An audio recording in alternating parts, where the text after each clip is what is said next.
Sarangnya pas gak? Bismillahirrahmanirrahim. Assalamualaikum warahmatullahi wabarakatuh. Perkenalkan, nama saya Faisal Kalzai dengan ujung NIM 169. Pada video kali ini saya akan menjelaskan 3 rubrik penting dalam Microsoft Certified Educator, yaitu yang pertama ada Real World Problem Solving and Innovation, kemudian ada Skill Communication, kemudian ada Self Regulation. Nah, ketiga rubrik ini merupakan bagian dari framework 21st Century Learning Design yang bertujuan membentuk keterampilan abad 21 pada peserta didik. Nah, yang pertama ada Real World Problem Solving and Innovation. Nah, pada rubrik ini menekankan kemampuan siswa untuk memecahkan masalah, kemudian menghasilkan solusi inovatif, dan mengaplikasikan solusi tersebut dalam kehidupan nyata.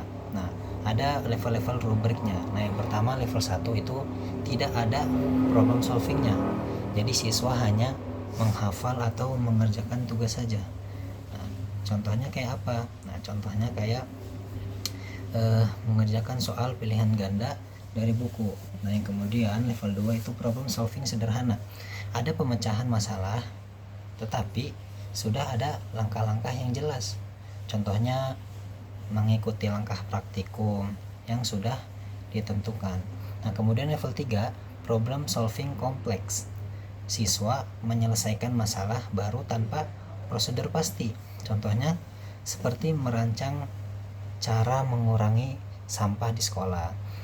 Nah, yang keempat itu ada real world innovation. Masalah berasal dari dunia nyata.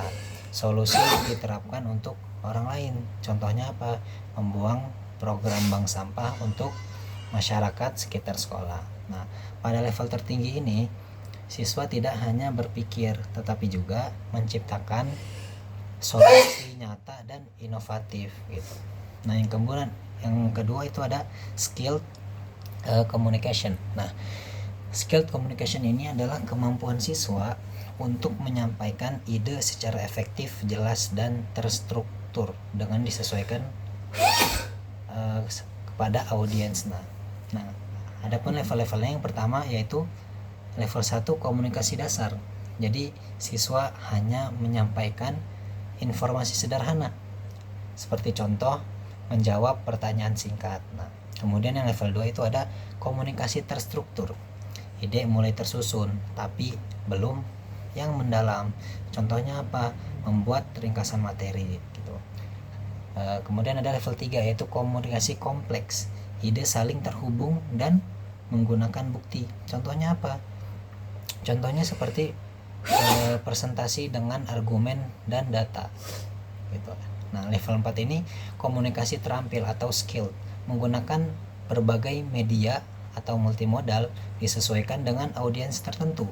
Contohnya seperti membuat video kampanye edukasi untuk masyarakat gitu. Nah, pada level tertinggi ini menuntut kepada siswa mampu menyampaikan gagasan secara meyakinkan dan profesional gitu.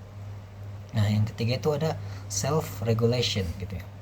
Nah, self regulation ini adalah kemampuan siswa yang pertama untuk merencanakan atau memantau atau mengevaluasi proses belajarnya sendiri, karena berasal dari kata Inggris yaitu self sendiri.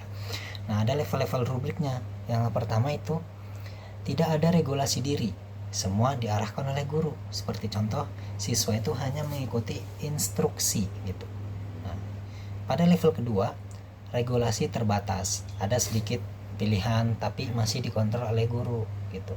Contohnya kayak memilih topik dari daftar yang disediakan gitu. Nah, di level tertiga, perencanaan mandiri, siswa mulai merencanakan tugasnya sendiri. Seperti contohnya membuat timeline pengerjaan proyek gitu. Level keempat, self regulation penuh pada siswa itu sendiri. Seperti halnya menentukan tujuan, mengatur strategi, mengevaluasi hasil gitu. Nah, contohnya apa? Seperti contoh proyek mandiri lengkap dengan refleksi dan revisi. Nah, pada level tertinggi ini menunjukkan siswa sudah menjadi pembelajar mandiri gitu. Nah, untuk menutupnya, dari ketiga rubrik tersebut saya dapat menyimpulkan bahwa real world problem solving itu fokus pada solusi nyata. Kemudian skilled communication itu fokus pada penyampaian ide.